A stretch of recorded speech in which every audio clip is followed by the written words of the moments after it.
Hey guys, today we're talking pest management again with no other than Steve Broadbent. Steve is Managing Director of Ensystex, and Steve is one of the most passionate and experienced individuals in pest management that I know. So this is a very special episode, and I hope you guys are gonna enjoy the next Talking Pest Management with Steve Broadbent of Ensystex. Enjoy. So thank you for taking the time. Steve, maybe you want to introduce yourself to the people, to the viewers, and let everybody know why you work in pest management. Yeah. Hi, I'm Steve Broadbent. I'm the Regional Director for Ensystex, an American-based company. We've got operations right around the world, and I look after Australia and the Pacific region, Southeast Asia, and Southern Africa, and the Middle East. So you're a manufacturer, distributor, supplier? Yeah, and in fact that's a key difference compared to other companies. We're a research-based company, but whilst most companies will work through a separate distributor in each country, we have a direct-to-market approach, so we're in direct contact with our clients at all times. Yeah. So we sell directly to the pest controller right around the world. Yeah, that's really impressive, and I also know you have kind of a background with your business in the US, right? There's a lot going on there. Maybe you want to elaborate a little bit on that? Yeah, well, we're a family-owned business based out of Fayetteville in North Carolina. Mm-hmm. The founder of our business, David Nimitz, has now been sadly passed away last year, but superseded by his three sons. But the heritage of our company is as a third-generation pest controller. David ran one of the 10 largest companies in the United States before founding Ensystex on the principles of the whole approach that we have to our market, yeah. Cool. So what a lot of people don't know, you're sitting at a very special place. You see a little bit of it in the background. Where are you based at the moment? I have the good fortune of being able to work out of a home office. So I live on the side of a mountain in Tasmania, the southernmost state of Australia, or actually an island state. Yeah. Because you hate people. Because you hate people, right? Yeah, but I wasn't going to make that too public. I was just kidding. Anyways, one of your hobbies is shooting, but not shooting animals, but shooting photographs of animals around the world, of places that are pretty special, right? That's right, yeah. I'm a very keen wildlife photographer. We've won a few competitions, illustrated a few calendars mostly. But yeah, that's one of my hobbies alongside competitive endurance riding on the horse. Competitive endurance riding. Just let's take a moment and elaborate on that. How many kilometers do you ride on a horse during such an event? Well, the standard event is just 80 kilometers. 80, that's incredible. And then for the big competitions, being the state championships and the national championships, it's 160 kilometers. With the completion time is your riding time has to be within the day. With one horse, right? Or do you switch horses? One horse, one rider, one day. Impressive. Anyways, back to pest management. You have given some talks, I think, around the globe, in Africa and Europe, in Australia, on all the major shows on Who Gives a Rats. That's the title of your speech, or at the Fayetteville conference last year in China, at the Australian Pest Managers Association conference last year, and also at SAPCA, the South African Pest Managers Association. So what is the content of Who Gives a Rats? What is your main thesis?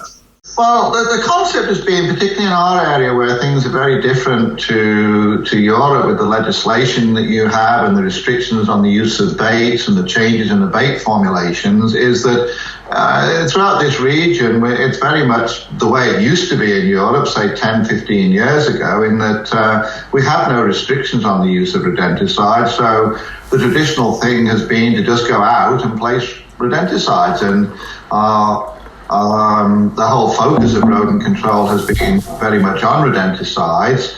But what we are seeing in these markets is people are aware of what's happening in Europe.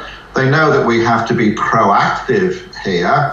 And so we're seeing increasing awareness for these alternative concepts in rodent management, be they trapping, and certainly getting back to the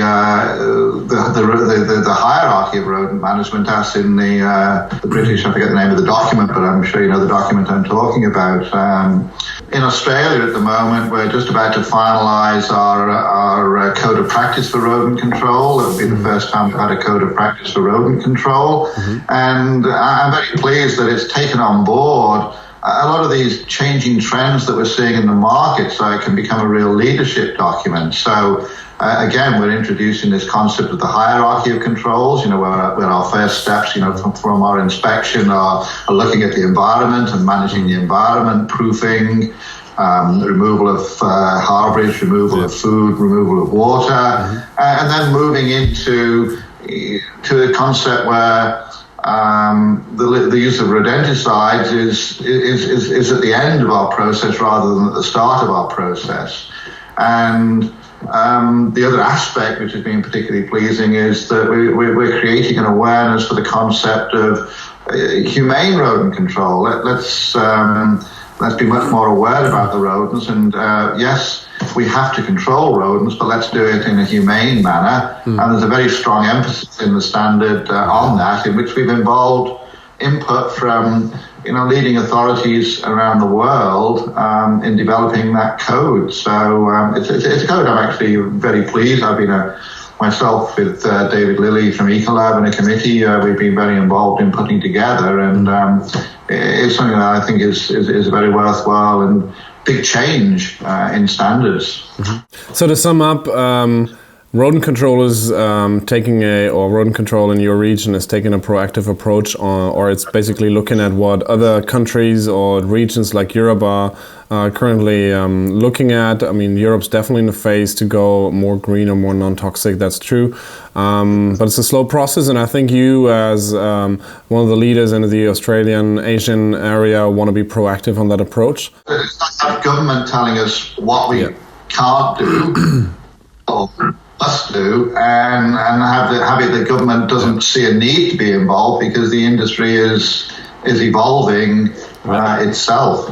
Now, so a question I would have for our viewers, just to have a more or a better insight of your market. You have 90% roof rats, correct? In Australia, we're probably, when we talk of rats, probably 70, depending on the area, but between 70 to 90% of our rat infestations will be the roof rat, rattus. And is being treated with rodenticides in probably 90% of the cases, and the rest is probably trapping and stuff like that. Yeah, the majority of control is focused around rodenticide use, whether that be professional use or retail sales. Yeah. There is I don't know if you want to talk about that, but there is a new product that Bayer wants to launch in Europe, or particularly in Germany for a start. That's kind of an old active that has been used in Australia many years ago, and where they claim it doesn't have any secondary poisoning risks whatsoever. But you did have some info on that as well, right? Well, I think you're referring to cholecalciferol. And cholecalciferol is being used in Australia. There are two companies marketing the product, but I think the important point is to recognise that cholecalciferol is an alternative to anticoagulants, but it's not necessarily a safe alternative. And people need to look at the use of that every bit as carefully as they do other products. Yes. Anyways, what I would be interested to learn is what will be your perspective on rodent management or rodent control within the next couple of years? How do you think the business model is going to change, or what can people take away? If I have a pest control business with, let's say, 10, 20 technicians, what would be the things that I need to deal with, or things that I need to be clear on so I will still have a successful, profitable and effective business in the next 10 years? I think we just have to, certainly in our region, we need to move towards what's happening in Europe. We don't need to avoid the use of rodenticides, but we do need to make sure we're using them more cautiously. And that we basically follow this hierarchical structure. We're going to see increases in use of electronic monitoring systems, I think. Digital pest control is definitely the future.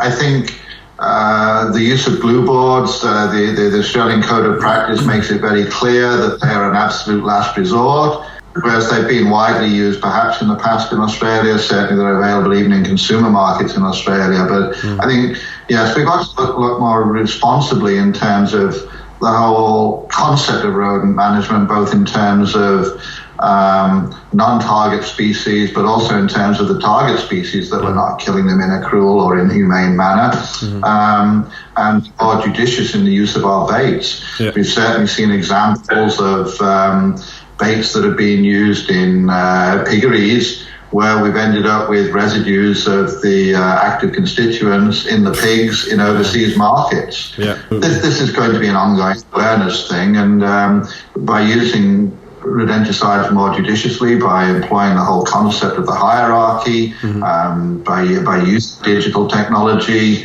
we can maybe reduce them or certainly make the safer use of rodenticide so that we benefit everybody.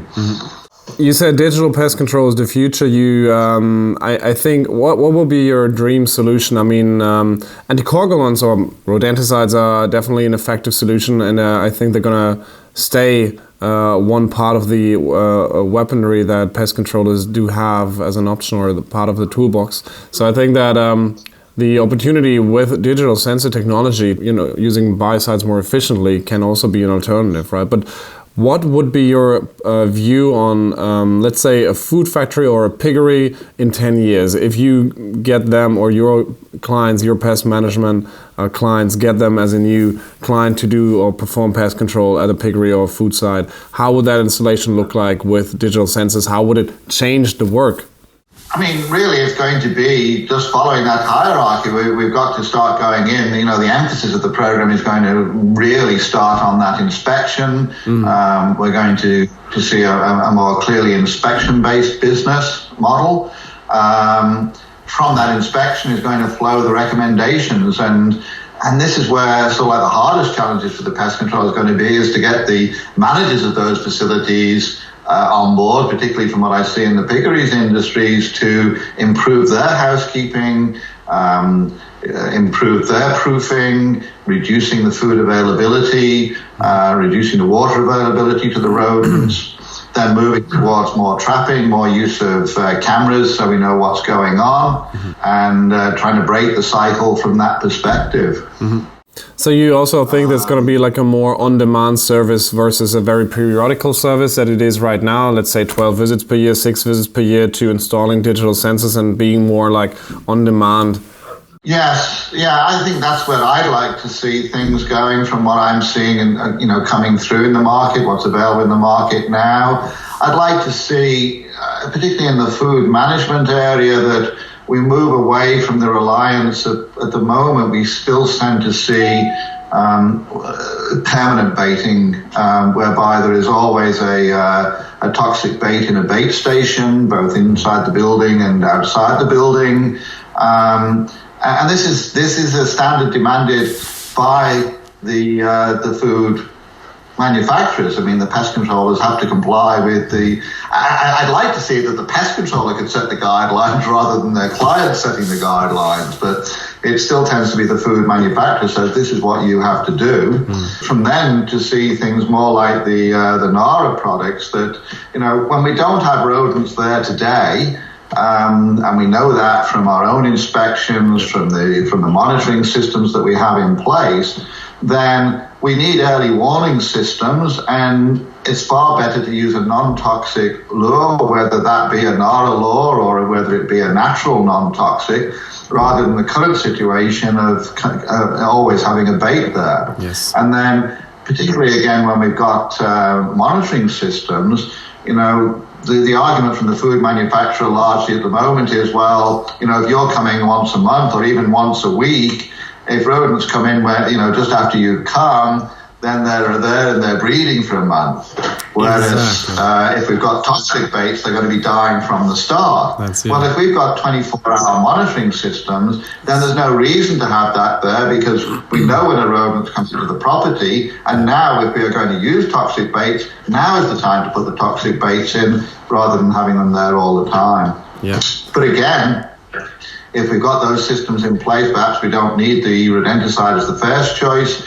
The more astute placement of traps and monitoring of the traps, be they, most likely breakback traps. But again, a breakback trap that's been tested and shown to meet the highest of humane standards. Yep, exactly. Also, I don't know if you know, by the way, AIB, one of American Institute of Baking, one of the highest standards for food processing in the world, probably has officially, unofficially, it's going to be official within the next couple of weeks, hopefully, approved that NARA is in compliance with AIB as the only monitoring product available, because it does not feed rodents. This is one of the key differences where we do have some, grain non-toxic products as well in the market that rodents can still feed on and survive. So this is the positive of a synthetic monitoring product that helps you monitor without feeding. Yes, and indeed, not only from that perspective, but when we do use natural baits, we do see, of course, insects feeding and slugs feeding. Yes. Yeah, and mold formation and stuff like that. Yeah, super. One thing I also would like to share with people is I know that you're pretty big in South Africa, and as I've been to South Africa, I think it's the same for everybody else. It's you expect Africa to be a third world country, but South Africa is so different. Also, South Africa is different in terms of the quality of pest management performed in not only the food sites but also in the supermarkets. Maybe you want to share a little bit about that, because I think that a lot of people have a completely wrong image about South Africa. Yeah, well, certainly South Africa itself, the Republic of South Africa, there's a very professional industry there. They have a very active and very well respected association, SAPCA, the South African Pest Controllers Association. There's a very strong focus in South Africa on training and ongoing certification and accreditation. And the industry is very largely self-regulated, so we have licensing in South Africa. Yeah. But perhaps more than anything is this this concept of ongoing education. And I know in South Africa we're running training courses every month on various aspects for our clients, and those training courses are very much in demand. So standards are very good in South Africa, yeah. They are indeed. I mean, I've also had a Talking Pest Management interview with Eileen Slubber from EcoWise in South Africa, whom I think are clients of yours. And Eileen, she's got friends in Germany, and everybody thinks of Germany as the most innovative and clean and whatever country. But when you walk into a supermarket in Germany, we Germans tend to have quite a high tolerance rate of flies in our supermarkets, whereas I think that it's probably the same in Australia. You have way more electronic fly killers and way more or way less tolerance of flies flying around in your food processing area or supermarkets. Is that right?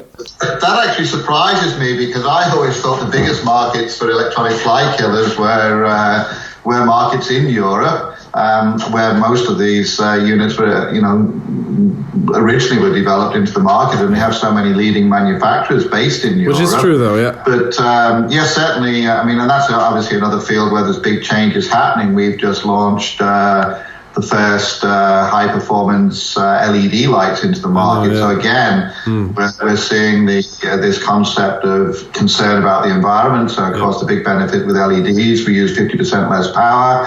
Our lights last for 3 years, so we have less landfill. We have no mercury, no lead in the use of them. Indeed, we have no glass in the use of the LED lights. And with some of the technology we've introduced into them, we get the same performance as the old fluorescent lamps. And in fact, improved performance, because all the light's directed outwards, whereas with a traditional lamp, half the light goes back onto the glue board. Exactly. Cool. Thank you for your time in the interview. Okay, good catching up again. Yeah. Thank you guys for watching Talking Pest Management with Steve Broadbent. Probably pretty interesting for you to find out he lives in Tasmania. I always make fun of him not being in love with people. Of course, he loves people.